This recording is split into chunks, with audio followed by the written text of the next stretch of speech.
ગીરગઢડા તાલુકાના ફરેડા ગામ સ્થિત પીએન પ્રાથમિક શાળામાં વિદ્યાર્થીઓની સુરક્ષાને ધ્યાનમાં રાખી અને સ્કૂલ વાન, બસ અને ઓટો રિક્ષા ચાલકોની મહત્વપૂર્ણ બેઠક યોજાઈ હતી।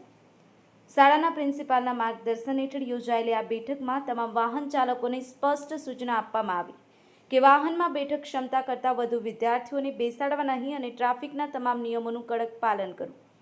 શાળા તંત્રે ચેતવણી આપી કે ક્ષમતા કરતાં વધુ વિદ્યાર્થીઓને બેસાડવા અથવા આરટીઓના નિયમોના ભંગ બદલ જો વાહન ડિટેન થશે કે ગુનો નોંધાશે તો તેની સંપૂર્ણ જવાબદારી સંબંધિત વાહન માલિક અને વાહન ચાલકની રહેશે। આ ઉપરાંત તમામ ઓટો રિક્ષામાં સુરક્ષા જાળી લગાવવી ફરજિયાત હોવાનું પણ જણાવાયું હતું, જેથી વિદ્યાર્થીઓ વાહનની બહાર પગ કાઢીને ન બેસે અને અકસ્માતનું જોખમ ટાળી શકાય। વિદ્યાર્થીઓની સુરક્ષાને સર્વોચ્ચ પ્રાથમિકતા આપતા શાળા તંત્રએ તમામ વાહન ચાલકોને નિયમોનું કડક પાલન કરવા અપીલ કરી છે।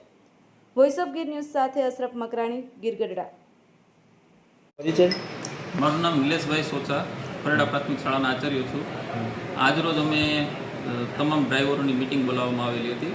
મિટિંગનો મેઇન મુસદ્દો એવો હતો કે અત્યારે જ વરસાદી વાતાવરણ હોય અને બધા વાહનો અત્યારે અમારે 14 પ્રકારના વાહનો અત્યારે ચાલુ છે અને આજુબાજુના 12 થી 13 ગામના છોકરાઓ અમારી શાળામાં અભ્યાસ માટે આવે છે।